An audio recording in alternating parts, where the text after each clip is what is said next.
This is right funny. This is right funny. This is right funny. This is right funny. This is right funny.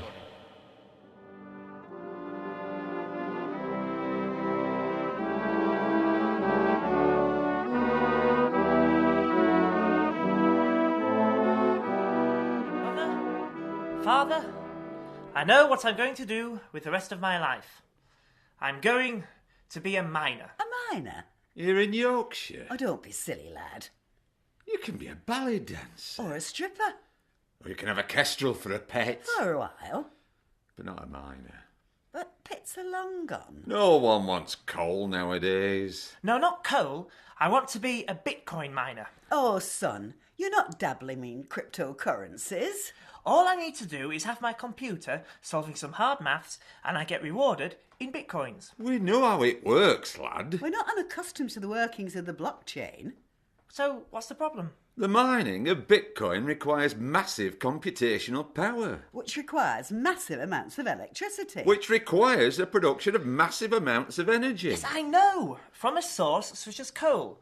Do you see what I'm getting at? You want to reopen a coal mine. To produce a dirty fuel to power computers. So you can get them earning a digital currency. Which fluctuates wildly and which could collapse at any time. And I only need 50k to get started. Son, the pits are gone. Coal's just a memory.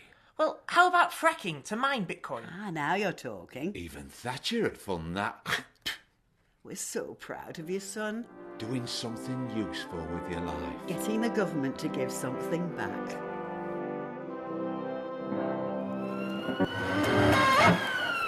This is right funny.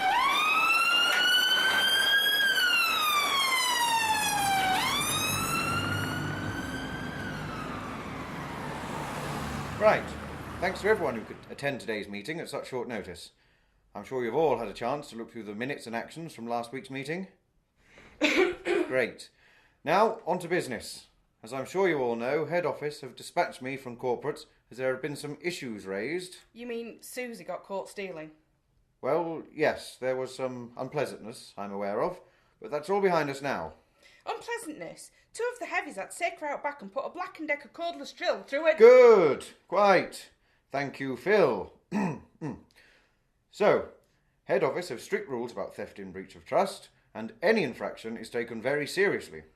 Now, I'm here as an interim measure until a more substantive replacement is found. Interviews will be held next week for the Regional Director for Sales and Distribution. Any interested party should send through their CV to me with a covering letter by Wednesday. Have you all got your emails synced through to this week's phone? No, mate. The burner phones don't have emails. Budget cutbacks last year. Ah, I see. Well, hit your target and you'll be back on smartphones before the quarter end. Ah, time for a bit of good news. Employee of the Month. For outstanding dedication to their craft and for being the only one with the capacity to take in more than their peers goes to... Oh, Susie. Well, that's a bit awkward. She'd have won exactly the amount that she stole. Never mind. Nigel, do you know exactly what it is we do here? Yes, it's something to do with a regional distribution hub for pseudo-pharmacological goods. You mean we sell drugs? As in illegal drugs? As in we're criminals? And pretty terrible people come to that. What? This is the last time I accept a job from LinkedIn. This is right funny. Good evening. I am a representative of the Worldwide Innovative Trade Society, or for short, TWITS. Now, we TWITS are passionate about developing new ways to improve today's commonly used products. Now, last year we had enormous success with our rubber razor blades for nervous shavers, our torn umbrellas for those who want to see when it stops raining, and our hair comb for the bald. My grandfather used one once and he said he'd never part with it. But tonight, I'd like to introduce you to some of our new innovations. So, let's start with crisps. Now, here we have an average packet of crisps. And here is a Twits pack. As you can see, twits are much bigger. But doesn't this make it more cumbersome to carry, I hear some idiot ask? Well, twits have thought of that, and so it's 3/4 empty. But what about a smaller pack then? Well, twits have thought of that too, and so here it is inside the larger pack. But what about the health benefits? Well, our crisp packets are superglued closed. This ensures that by the time you get into them, you have burnt off all the calories that you would gain by eating them in the first place. And of course, we are absolutely honest about our ingredients. Here we are. Ingredients. Potatoes. No artificial additives or flavourings.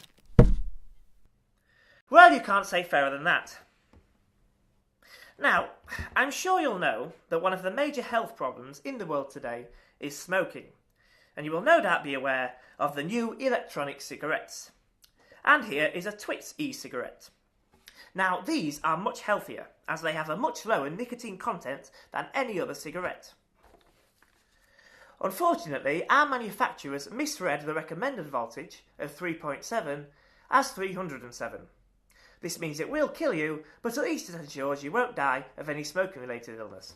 And of course, all our e-cigs carry a government health warning. If you know what's good for you, get rid of the government. We also have an excellent line in children's toys. Take a look at this, for example. What is it, you may ask? Well, you may ask, because I haven't got a clue. You can have hours of fun working out how to have hours of fun with it. We've taken to calling it the Bonnie Tyler apparatus, because it turns around, and every now and then, it falls apart. But that's enough of that rubbish. What I really want to talk about is our new vegetable growth serum. It unfortunately did not work on our potato from earlier, but as you can probably already see, it did work on this incredible... No, please, oh God, We'll be back for more words from our sponsors just after... No. Okay. Well, but meanwhile, let's get back to the music. This is right funny.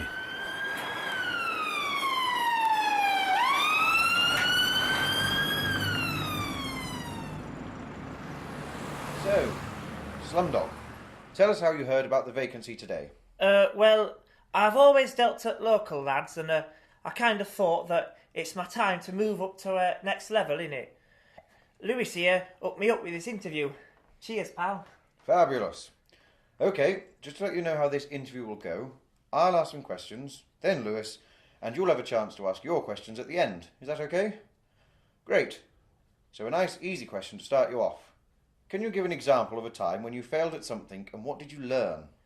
Well, I got arrested when I was 10 for putting through my school windows, but I told them that it wasn't my fault on account of my ADHD, and they let me off without charge. Excellent. And good use of innovation in the face of adversity. And what did you learn? That you shouldn't put through windows of a school what's next to a police station. Good one. Right. Now, can you give an example of when you had to work in a team, and what was your role? No. No? Yeah, I ain't no snitch. Ah, I see. Moving on. Lewis, did you have some questions? Well, yeah, actually, how did you manage to pull off that 3-cut scam with only 4 other guys? We heard about that, man. It was legendary. Oh, you heard about that? Yeah, man, that was sweet. Lewis, that wasn't one of the pre-approved questions.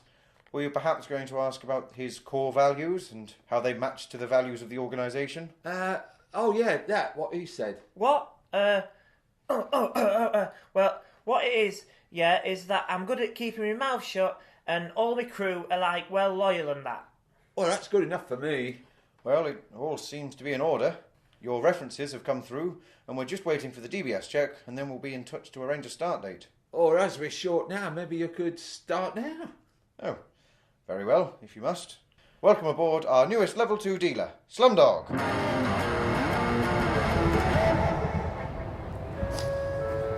Do you need any help at all? Yes, it's platform 3 that one. That's right. Oh, thanks. Oh, and I just wanted to use the loo before my train. Of course. And are you planning to urinate today? Well, yes, sort of. OK, well, the walking fare for using the toilet today in peak times is £15.70.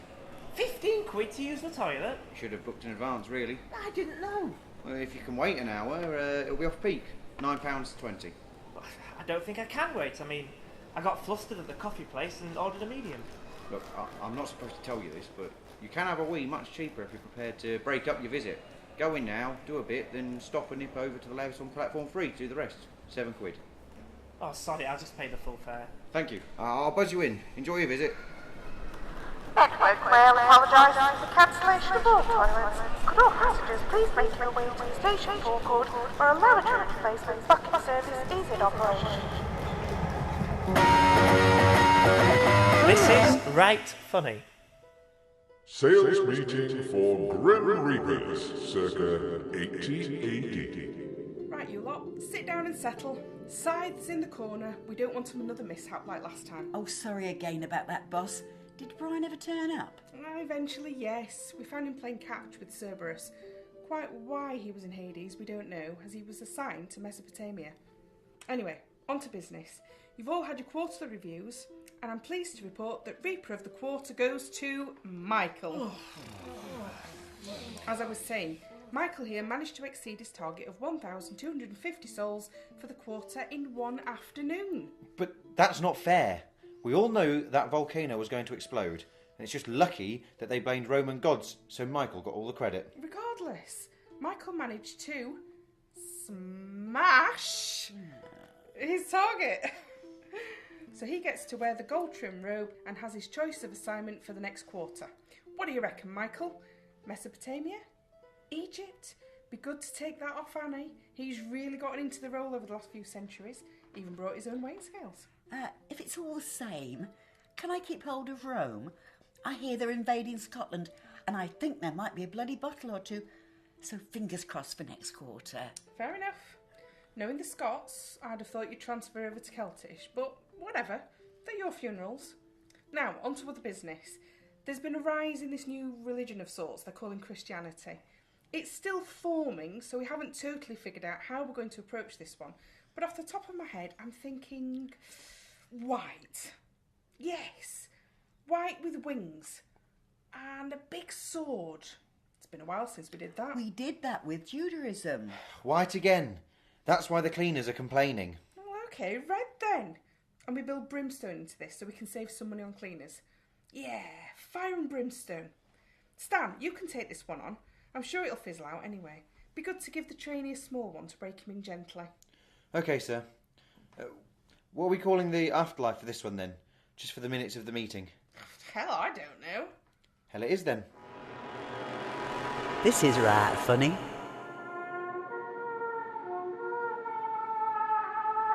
So, Nigel, you've requested this sit down.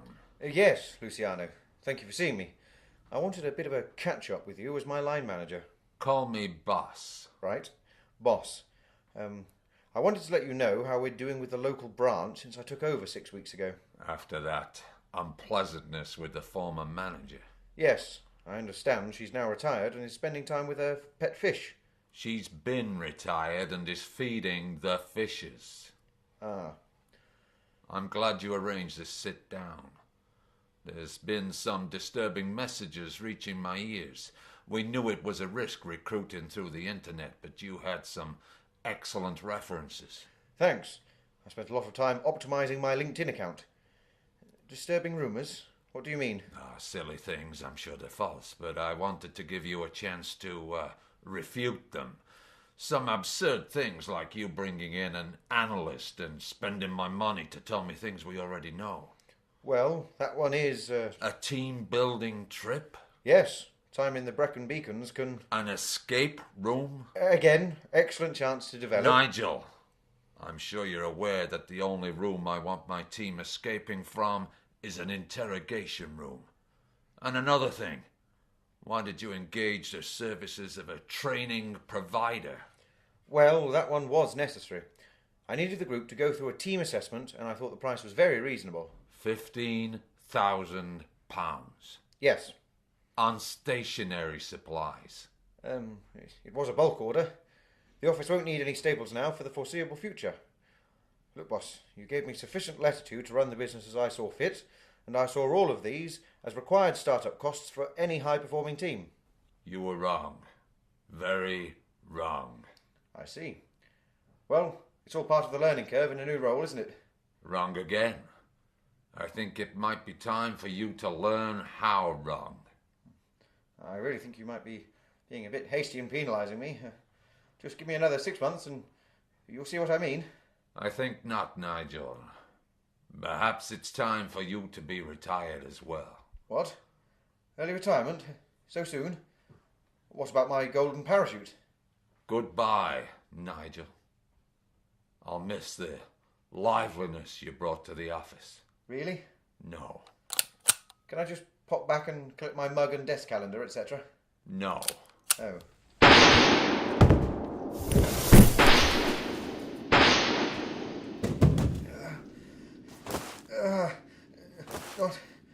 Not even my hole punch?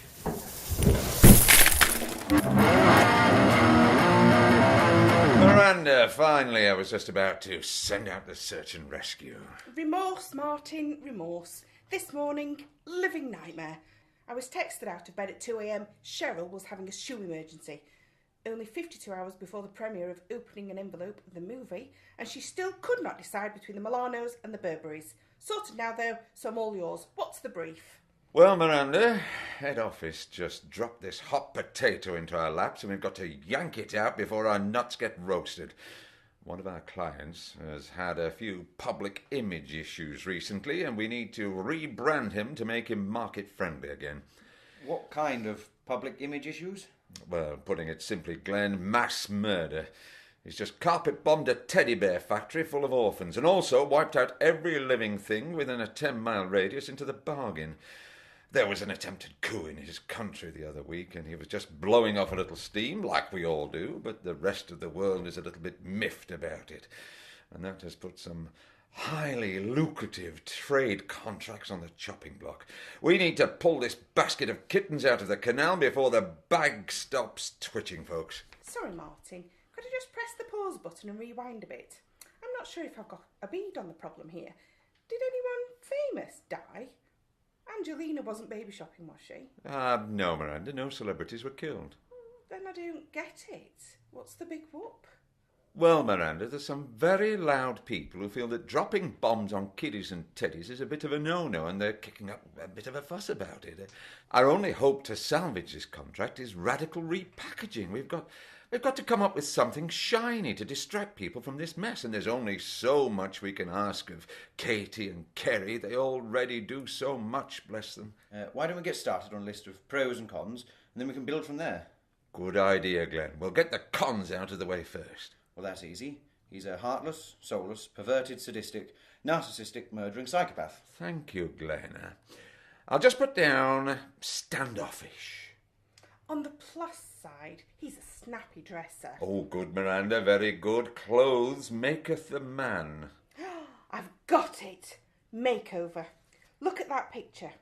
I'd say it's been a while since he last cleared out his wardrobe. All those fake medals and shoulder pads. A bit 80s, don't you think?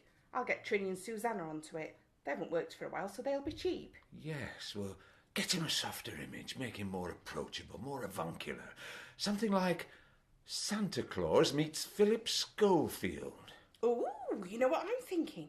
You're thinking it too, right? Tell me you're thinking it. I think so, but I'll let you kick it into goal. Cardigan. Excuse me? Oh, come on, it's so obvious. It's impossible to hate a man who wears a fluffy cardigan. A yellow one. Angora wool with pink buttons. Can we get a mock-up? Hold on, let me just input the data. There. Oh, that is so working for me. It really brings out the masterful malevolence in his eyes. I like where this is going. We're definitely getting into a zone. What else? Those orphans that got exploded. I presume our guy is the one who orphaned them in the first place. You presume correctly, Miranda. Well, there you go. All he did was reunite them with their mummies and daddies. That says family values to me. What could be more wholesome? Also, with fewer little freeloading mouths to feed, he reduced the burden on the hard-working taxpayer. People in his country don't pay taxes. They don't have jobs, they don't have money, and they don't have food. When they're not being shot, bombed and tortured, they're being starved to death. Serves them right. Bloody layabouts. We could use a man like him running this country. Never mind welfare to work. A spot of waterboarding to work would get the scroungers off the lazy horses. What? Ooh, brainwave. Idea for a game show. 6 doolies get marooned on an island with a loaded revolver. Last one standing gets a part-time job stacking shelves at Lidl. Nice one, Miranda, but a little bit off topic. We'll pack that one away in the freezer and we'll thaw it out when the conference season comes round. Let's focus on the job at hand. Now, fluffy knitwear will only get us so far. What else can we come up with to make this man sellable? I think we may be making more of a chore out of this than it needs to be. We don't really need to think up anything new, just work with what we've got. I mean, a guy like that wouldn't have got where he is unless he already had something that made him hard to resist. Machine guns, tanks, chemical weapons. I'm talking about charisma. I mean, look at him. That proud, upthrust chin fat, that ruthless sneer, those aviator specs. The man oozes power out of every pore. He's a bad boy and no one can tame him.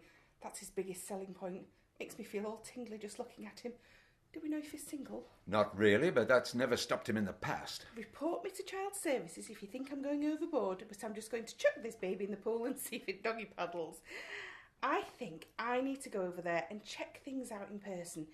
Fact-finding mission, you know. Show him we're a hands-on agency. Reassure him that we've got his back and his front and any other parts that might pop out. Outstanding, Miranda. Gold star for you. I'll get the Learjet pumped up and ready to fly. But are you sure your husband won't mind? I don't know. I'll ask him. Glenn, do you mind? Would it make any difference if I did? Not in the slightest. Thanks, Sugar Puff. I knew you'd understand. Ciao, babes. I'll send you a postcard. Glenn, could I have a bijou chatette with you for a moment? What is it? Well, everyone in the office has noticed you've been a bit off lately. You're not quite the heat-seeking pit viper we know and love. I hope you know I'm more than just your boss, Glenn. This is a family business after all, so I'm also the man who's sleeping with your mother. You can talk to me if you have a problem. Do you have a problem? Actually, yes. I've got quite a huge problem of a medical nature. Oh dear. It's not the big C, is it? Well, it's a big C. I have a growth in my head. How awful. It's called a conscience. Sounds horrendous. Can they do anything? Apparently I've had it all my life, but it's been largely dormant, and now it's grown big enough to notice they can't dig it out. Its roots go too deep. Gutted for you, mate. Loath though I am to scuff up my brand new espadrilles by kicking you when you're down, but you do realise I have to fire you now, right? Oh, of course. You can't have someone like me running around in a place like this. There's no room for moral values in the public relations business. Glad we're on the same page.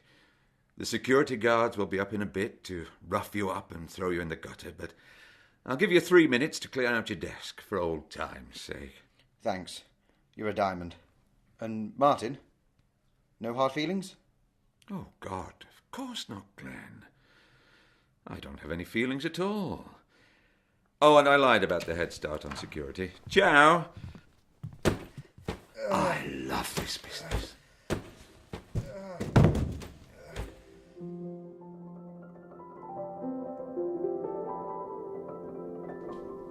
Please don't feel sad for me. I don't really have a conscience, of course. I'm just an actor. However, through this dramatic presentation, I hope we've made you aware of what a grave affliction having scruples can be. And it's not as rare a condition as you might imagine. Why, any one of you could be incubating a seed of integrity inside your skull right now. I don't mean to frighten you, but it's a very serious message I'm trying to get across. And the most frightening thing about it is that it can strike completely out of the blue. You could be going along quite merrily without a care in the world, strolling down the high street as you spit on homeless people. Then suddenly you feel a twinge, and before you know it, you're sitting in a bathtub full of spaghetti hoops, trying to raise money for comic relief. By then it's too late, and you're pretty much done for. That is why it is vital to get yourselves checked as soon as you can. The sooner you catch it, the quicker you can squash it. There are lots of conscious screening centres all around the country, so you are bound to find one near you. Just go down and take one simple test. If you can read through an entire issue of the Daily Mail without hemorrhaging from your eyeballs, then you're in the clear and you can go home secure in the knowledge that you are a perfectly healthy, inhuman son of a bogey rag, just like my wife and boss. Imagine what kind of a world it would be if there were more like them, or at least that they were running the world. Hold on, we don't need to imagine it. We're already living in it. Isn't that wonderful? What a wonderful